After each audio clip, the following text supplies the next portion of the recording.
নমস্কার, কলকাতা টিভিতে আপনাদের সকলকে স্বাগত।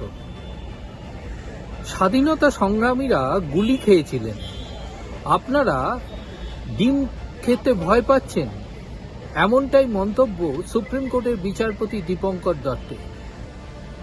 তৃণমূল কংগ্রেসের সাংসদ মহুয়া মৈত্রের আবেদনের শুনানি চলাকালীন মন্তব্য করেন বিচারপতি দীপঙ্কর দত্ত।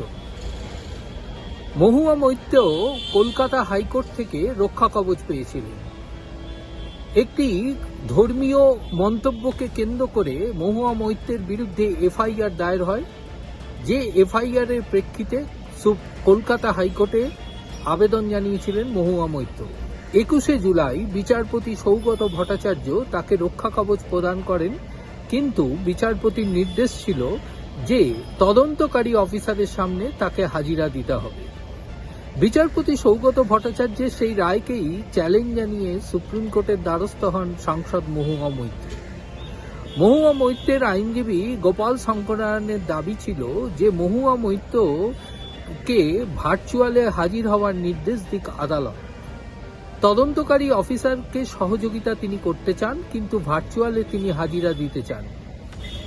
বিচারপতি দীপঙ্কর দত্ত এর উত্তরে তিনি মন্তব্য করেন যে তিনি সাংসদ বলেই কি তাকে এই ধরনের সুবিধা দিতে হবে।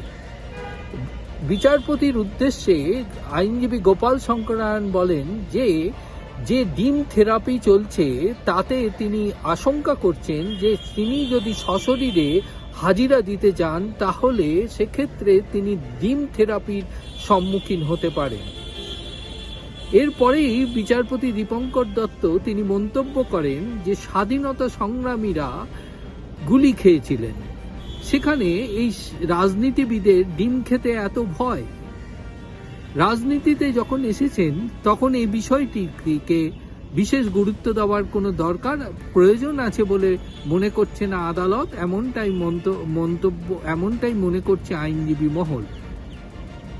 বিচারপতি দীপঙ্কর দত্তের এই মন্তব্যের পরই মহুয়া মৈত্রের আইনজীবী গোপাল শঙ্করায়ণ তিনি মামলাটি প্রত্যাহার করতে চান এবং বিচারপতি তাতে অনুমোদন দেন। ফলে মহুয়া মৈত্রকে কলকাতা হাইকোর্টের নির্দেশ অনুযায়ী তদন্তকারী অফিসারের সামনে হাজিরা দিতে হবে।